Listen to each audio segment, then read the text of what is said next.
Hey guys, hope you're all well. Right, just one quick thing before I get started. This Friday, I've checked the weather forecast and we have got a full day of sunshine. So I'll be out on this doing the last video. It's all ready to go. Like I said before, the jets are in it, so we are ready to go. So yeah, so you might see the video late Friday night or possibly sometime Saturday, but at least over the weekend anyway. The last video will be going out on this bike, and in that video I will say what day I'm removing the special stickers for this bike off eBay. So be prepared, we are at the end. Anyway, the next project. So obviously when the Enfield's gone, I can then get on with a boatload of fabrication, as in I've got some frames to do. As you know, I've got the other Enfield back there, which is going to be completed metalwork wise, and then that will go on eBay. Someone can then continue with that as a project. All the metalwork will be done. So great time to start the next project. And as I also said in the last video, I'm having a break from Enfields on the channel, although I have got one to build for a friend, but that's going to happen in the background. And a break from bobbers. Now, I don't want to do a calf racer. I've done calf racers, albeit not on the channel. Well, some people would have said the GS was a calf racer. To me, a calf racer is like an old Triumph or a Norton from back in the day. It's just calf racery style. Yeah, I've done 4 bikes in that style, and I've lost count of how many bobbers. And as you know, the Ural is going to be a bobber, so I'll get onto that when I've had a little break from doing bobbers. And the turbo bike, that'll continue when I've won the lottery. And it will happen. We've just got to wait till the next stage of it's going to get stupidly expensive. So I'm going to wait till I'm proper comfortable to do that. So I wanted something completely different. Totally different to anything I have ever done. Something that hopefully I will get excited about and really get into it. So I was racking my brains. Thought, I don't want to do a chopper.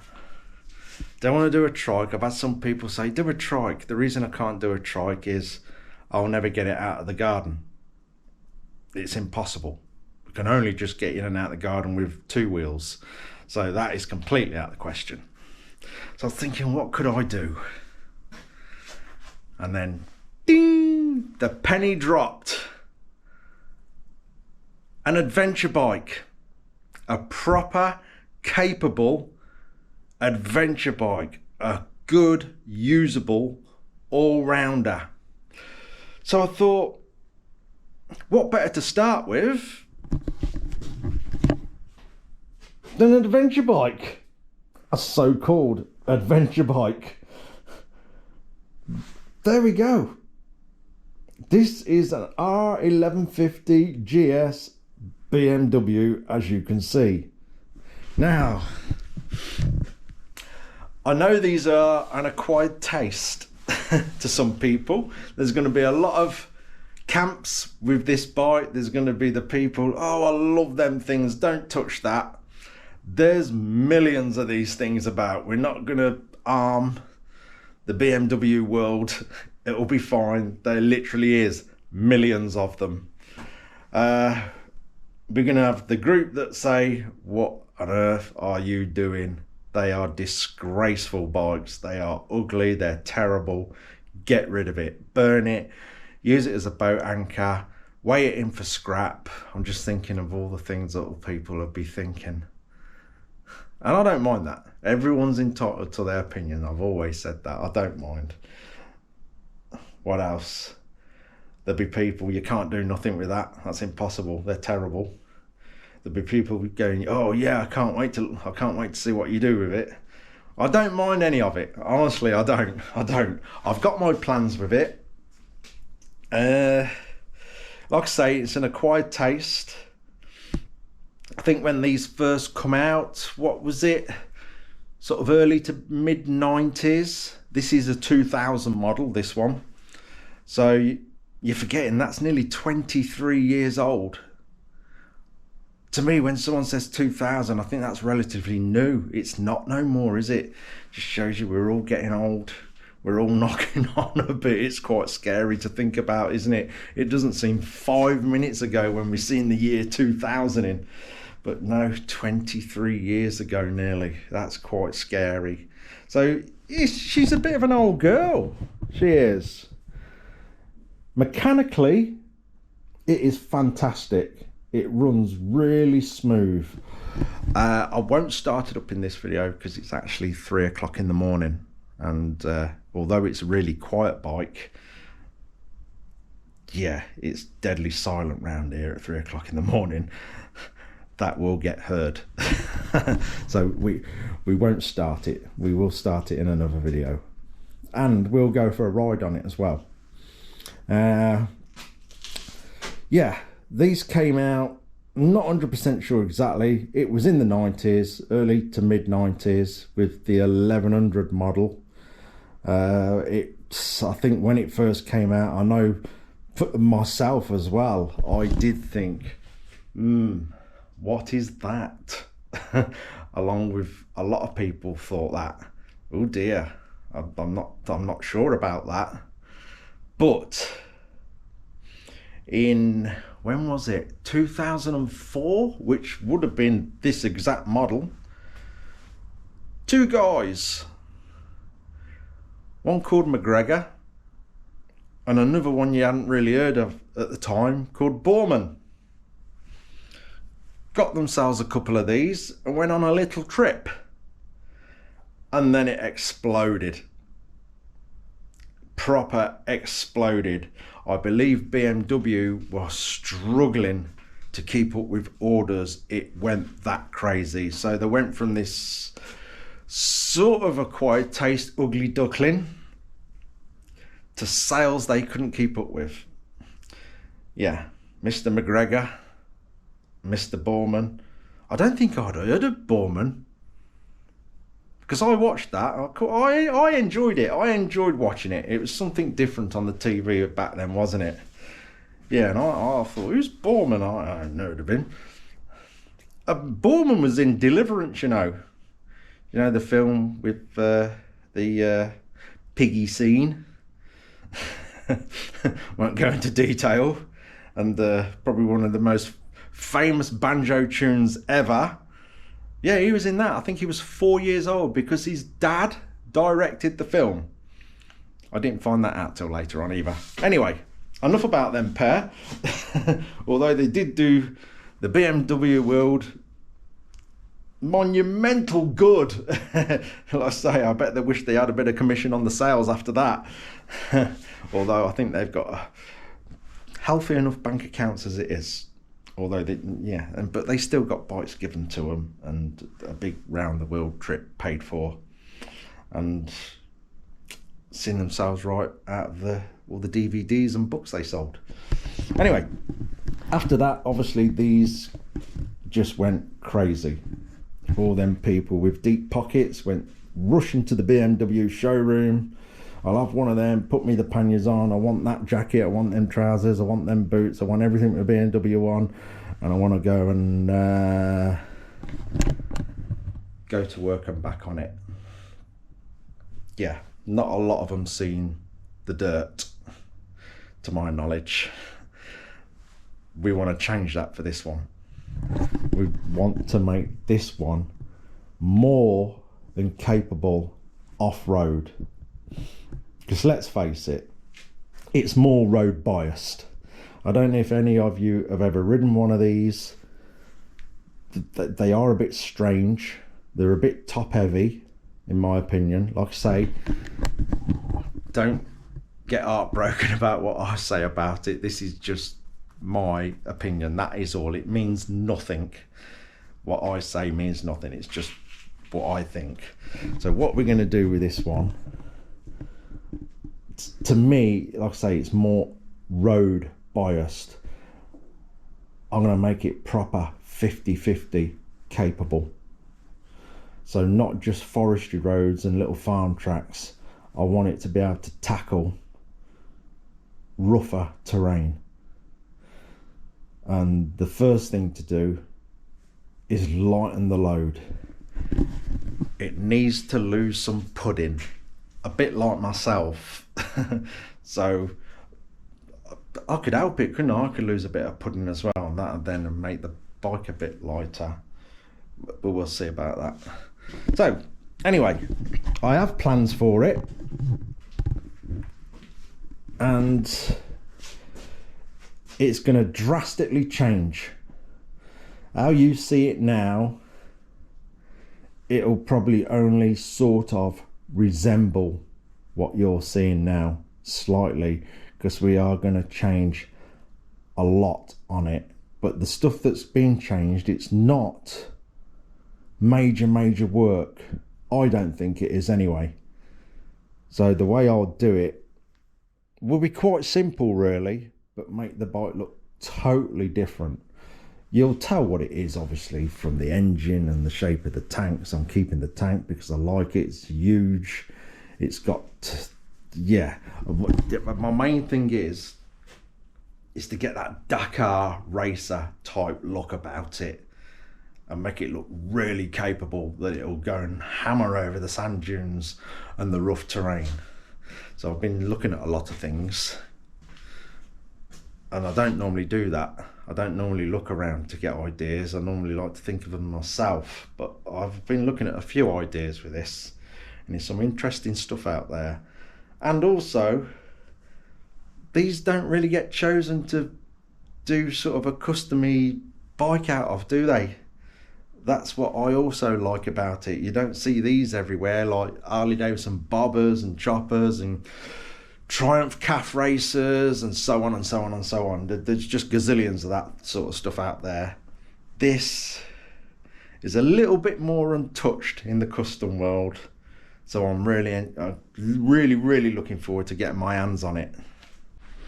Anyway, this one is, like I say, it's a 2000 model. It's approaching 23 years old, so it's knocking on a bit. Mechanically, it's really smooth. Like I say, we will take it a run out. We will film that. We'll have a ride out on it in standard trim, and I'll let you know what it's all like. Though there's probably some of you guys got one of these, so don't listen to anything I say if I'm upsetting you. It's just my opinion, and everybody's got different taste, and that's also what this is about, to have something different on the channel. Now, if it's not your cup of tea, I understand that, but I could be doing sort of little fabrication things on this that will come in handy for any sort of bike. So yeah, it may, doing the videos on this may still help some people with ideas on other stuff. Right, this thing's back to this.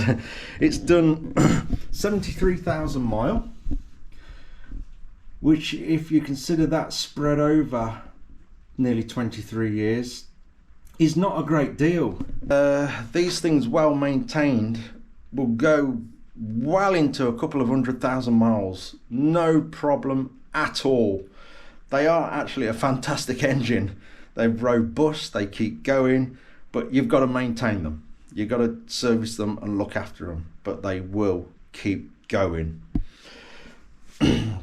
When I first come up with this idea, I instantly thought, no, they're going to be too dear. But when I started looking, I was pleasantly surprised at what you can pick these up for. The price wise, they're no different for what you're paying for the Enfield donor bikes now. So yeah, that surprised me, pleasantly surprised me, and put a smile on my face knowing that I could go ahead and find one to get on with. So yeah, they are, it's a lot of bike for what you pay for some of these. Don't get me wrong, there's some absolutely battered ones out there that have not been looked after. I've tried to steer clear of all them because I'm guessing some of the parts of these can be expensive.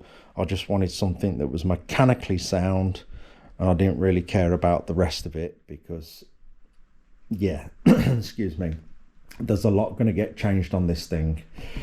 The main goal is to shed weight because it's heavy, and it feels top heavy. When you're like putting it in and out of the van, it felt like it just wanted to fall over on you all the time. It's quite a strange thing. It is all at the top.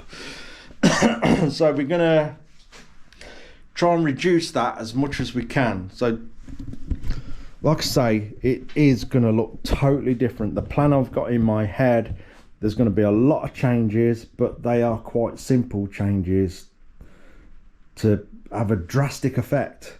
So mainly all this is going, I'm not a really big fan of the front end on these. It's quite strange, although people who have ridden these long term swear by it. They absolutely think it's fantastic, but in my opinion, to get this thing batting along over rougher terrain, I want some proper travel in that front end.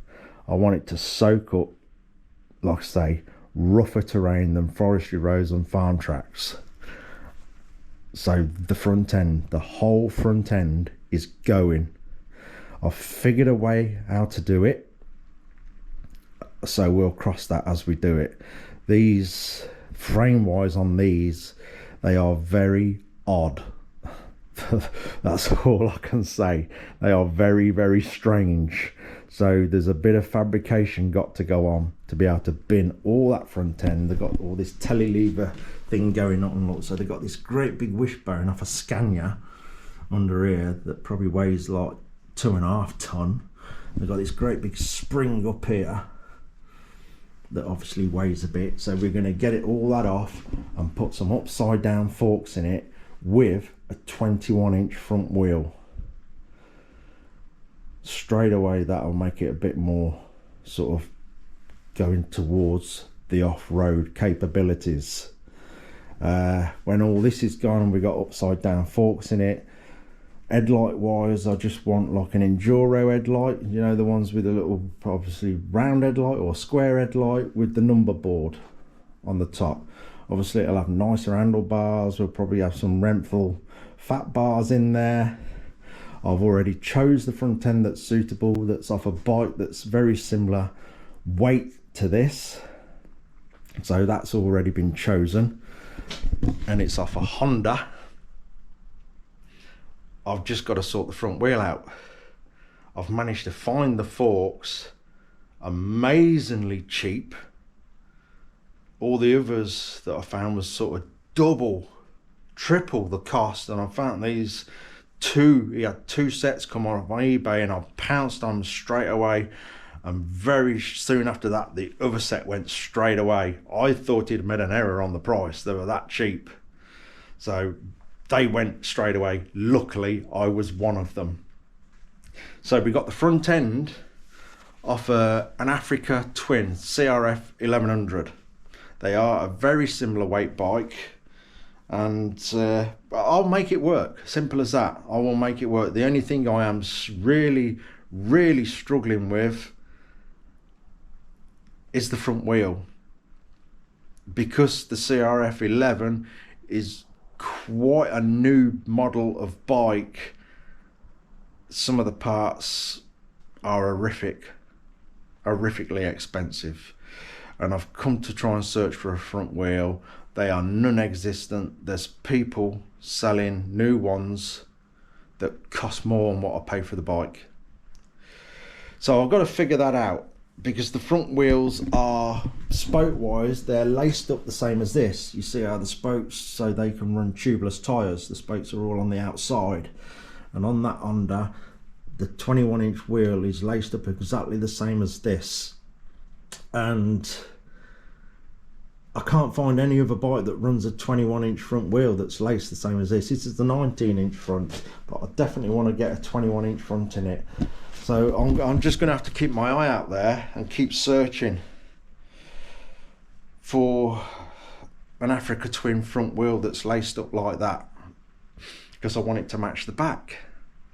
You know, I don't want mismatching if I can help it. But like I say, the pricing is horrific on them, which I'm a bit gutted about, to be honest, because I do want it to look right. But I'll keep searching, and I'll see how I get on with that. The back wheel's staying. As you see, that's the same. I've always been a fan of these spoke wheels, actually. They look great, and it's such a fantastic idea. This one's got a little bish there, but we'll correct all that. So the back wheel will run that. I'll have slightly more aggressive tyres on there, because like I say, we want it a definite 50-50 capable road and off-road. The whole back end is going. That is huge. Again, I can imagine it's quite heavy. So we're going to go more sort of an enduro back end and have a proper mud guard on the back there. But what I am going to do is rebuild all the subframe under there to suit whatever seat and mud guard I get for it. So I think that'll reduce a lot of weight. Also on the subframe I build, I will have a few discrete lugs, and then I'll make my own luggage system for it. So if it does go off on big journeys, these little lugs will, you can just get the luggage system out that I've made, drop it over, bolt it up, done. But if you're just going out for a few days messing about, you can ride light. The tank's staying. I like the tank. It's huge, get plenty of fuel in there. I don't honestly know exactly how much it holds, but if you're going off into the wilds, you want to be able to carry a fair bit of fuel. Like I say, this is going to be a proper, practical, usable bike. That's a first, isn't it? Practical bike with suspension. What am I thinking? Yeah, I did mention all this is going. I'm not a fan of that dash. I'm sorry. I'm sorry if you got one of these. I do apologise. Yeah, for what I'm building, it won't suit. I'll put it that way. So we will just have, as you've seen on some of the enduro bikes, they just have a tiny dash on them with just enough in there, you know, the warning lights, speedo. Some of them have a little rev counter, but we'll be just getting a tiny little dash here with everything that's needed in there, oil light and things like that. All this big clunky switch gear and reservoirs going. I'll probably run it so the lights are on all the time. So all we need up here is an high-low beam, indicator switch, stop and start. That is it. So yeah, all this can go, and there's plenty of sort of your enduro boats like your CRF, the KTMs and things like that with tiny switch gear on, which will be loads better. And also we'll have some nice Renthal fat bars on there as well. So yeah, I think losing that front end will also reduce the weight quite drastically, because there's a hell of a lot going on with that. And it'd be nice to know what stuff weighs, won't it, I think. So we can probably calculate exactly what weight we are shedding off it. Sort of weigh the new stuff going on, weigh all the old stuff that's coming off and so on. I'll be just interested myself to know what we're losing and gaining. Well, we haven't got to gain anything, we've got to keep losing. So yeah, obviously it'll have smaller indicators on there. I'll try and find some nice ones, because there's so many terrible, horrible, cheesy indicators out there, but we just want them a lot smaller than that. I'll probably find a bike, a Honda or Kawasaki or whatever, with factory small indicators on, and just use them rather than the cheap, nasty ones that you see all over eBay for like 50 pence. So we will obviously keep some level of quality throughout the build. Exhaust, when I got it, these front pipes were in a terrible mess. I have actually cleaned these up just to see how they're cleaned up. So yeah, they're saved, they're good enough to use. So all we'll be using is the front pipes. It goes into this great big monstrosity of thing here that weighs a ton. We'll make a delete pipe for that and get rid of that, and then we'll come up eye level with the silencer this side. Sorry, it's a bit dark around here. So yeah, we'll be more up here with the silencer, getting it up out the way. So yeah, there's a lot to do, a lot to think about, a lot of mind changing, no doubt, but you already know that. But I'm really looking forward to doing it. So like I say, the plan is a couple of days a week on this and a few days a week on catching up with all the rest of the stuff, because when the Enfield's gone, we can go flat out on fabrication in here again, grinding, welding and everything like that. So I'll be doing the frames I've got to do, and yeah, getting started on this. And I am really looking forward to it. It's so different, and I'm proper excited about getting stuck in.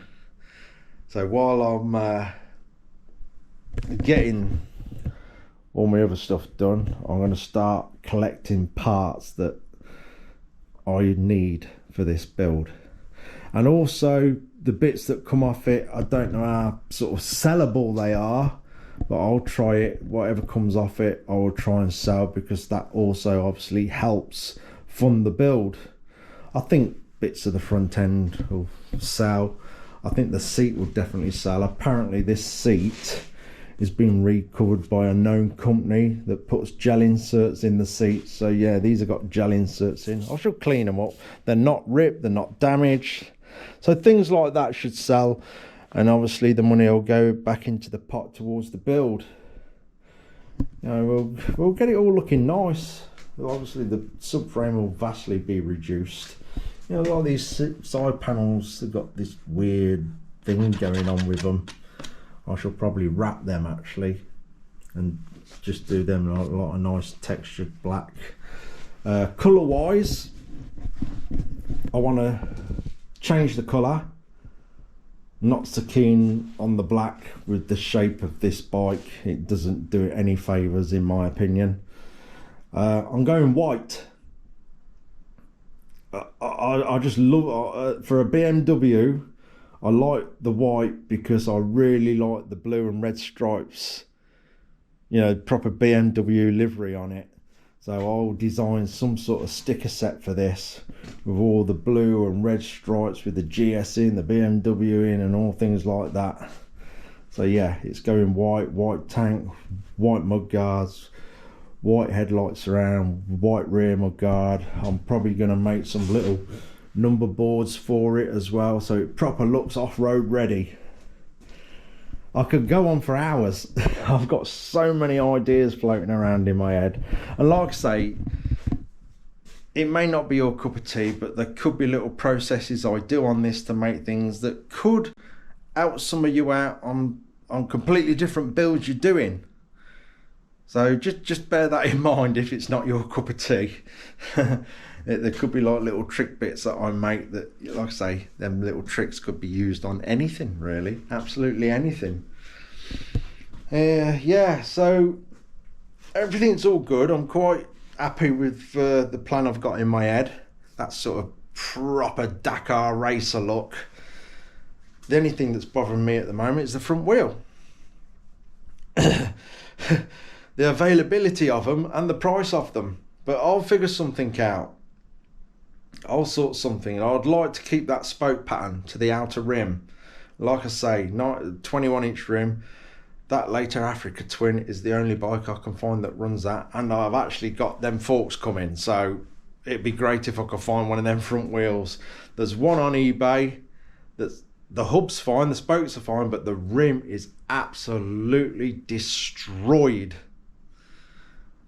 And I have found a rim, but it's in Japan. And you combine the price of the destroyed wheel and that rim,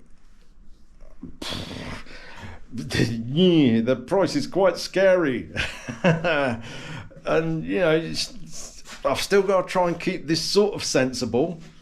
I've got the bike for a fantastic price. Like I say, no more what you need for the Enfield Dana bikes, which did surprise me. So I've still got to try and keep it sensible. It'll get out of hand, run out of money, and everything grinds to a halt. So we got to keep it right.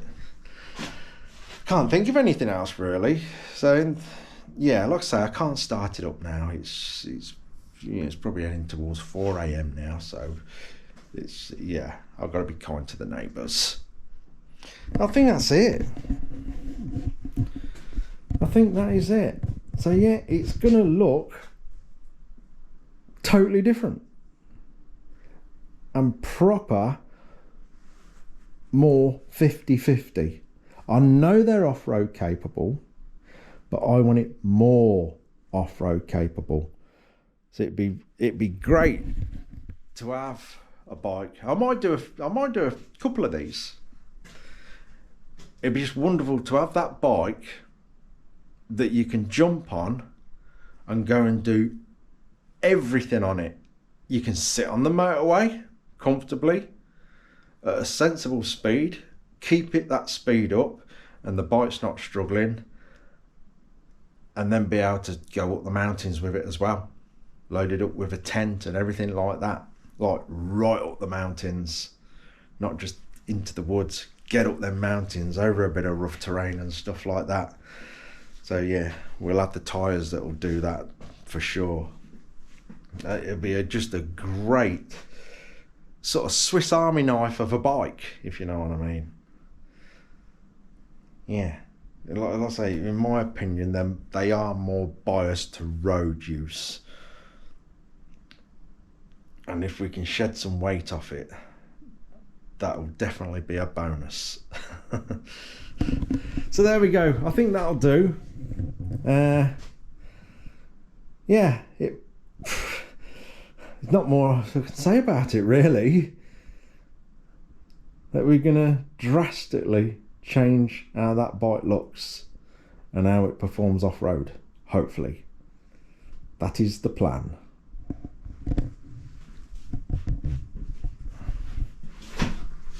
I'll wait for the slaughtering in the comments. I had that silencer off yesterday. Oh my, you won't believe the weight of that thing alone. So yeah, I'm pretty sure we can shed a right decent amount of weight off it with the things that we take off and replace with much lighter stuff. Anyway, that'll do. There it is. That's what we're doing next. Obviously all the frames and everything in the background, I won't be filming that. I'm just getting on with them. But this will be the next bike we build. And I'm really looking forward to it. And don't forget, Friday I'm riding the Enfield, and the last video will be out possibly Friday night. If not, it will be out over the weekend. I've been doing a lot of running around for family and broken cars again. We'll say no more. So yeah, when the last video goes out on the beautiful little Enfield, I will tell you all when I am removing the stickers off eBay, which will definitely be sort of beginning to mid next week, I'm sure. So just be aware of that. That'll do. It's ridiculous o'clock. I'm going to try and get some rest so I can cope with the rest of the day. Cheers for watching, guys. Take care, and I hope some of you are looking forward to this next build. Cheers, guys. See you soon.